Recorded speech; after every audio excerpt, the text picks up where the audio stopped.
সকল মেধা দেশের বাইরে চলে যাচ্ছে। যদি মেধাই আমরা দেশের বাইরে পার করে দিই তাহলে বাংলাদেশ কারা করবে? দেশ যারা গড়ে তুলবে ইঞ্জিনিয়ারদের কোনো চাকরি নাই বাংলাদেশে। বিসিএস এ অল্প কয়েকটা সিভিলের চাকরি আছে, যে কম্পিউটার ইঞ্জিনিয়ার পাস করছে তার ক্যাডারে কোনো জায়গাই নাই। তো সবাই ব্রেন ড্রেন করে বিদেশে চলে যাচ্ছে। বাংলাদেশের মেধাবী অংশ যারা ইংলিশ মিডিয়ামে পড়ছে, ডাক্তারিতে ঢুকতে পারে না, ইঞ্জিনিয়ারিংয়ে ঢুকতে পারে না, কিছুতেই ঢুকতে পারে না, তারাও বিদেশ চলে যাচ্ছে। সুতরাং সকল মেধা দেশের বাইরে চলে যাচ্ছে। যদি মেধাই আমরা দেশের বাইরে পার করে দিই তাহলে বাংলাদেশ কারা করবে? আমরা কি পিছনের সারির লোকদেরকে সামনে নিয়ে এসে করব? সুতরাং মেধাকে মূল্যায়ন করতে হবে। যদি আমরা ক্ষমতায় যেতে পারি, আমাদের মহাসচিব স্যার আছেন এবং আমরা আশা করব মেধাকে মূল্যায়ন করতে হবে।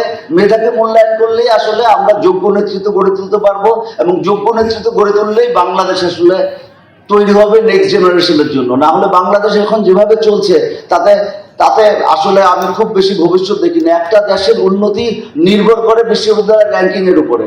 আপনি যদি দেখেন বিশ্বের সবচেয়ে মোড়ল দেশ কারা? আমেরিকা। 1000 পর্যন্ত যতগুলো বিশ্ববিদ্যালয় আছে তার র্যাঙ্কিং এ আমেরিকার অবস্থান সবচেয়ে বেশি, সেজন্য ওরা বিশ্ব মোড়ল।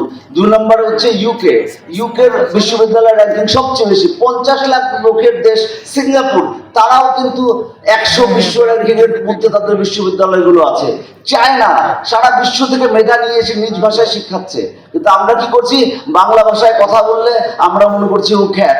যারা ইংরেজি কথা বলতে পারে তারাই বোধহয় জ্ঞানী। ইংরেজি একটা ভাষা শুধুমাত্র, ইংলিশ কিন্তু জ্ঞানের মাপকাঠি নয়।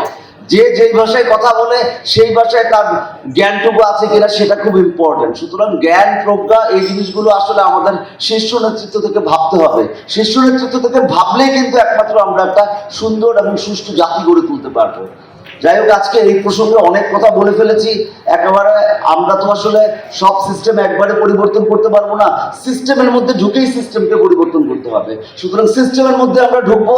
আমরা চাই যোগ্য নেতৃত্ব এবং মানুষের মধ্যে যারা, যেহেতু বাংলাদেশ জাতীয়তাবাদী দল সবসময় মানুষের সাথে ছিল, মানুষের যে চাহিদা তার পক্ষেই থাকবে।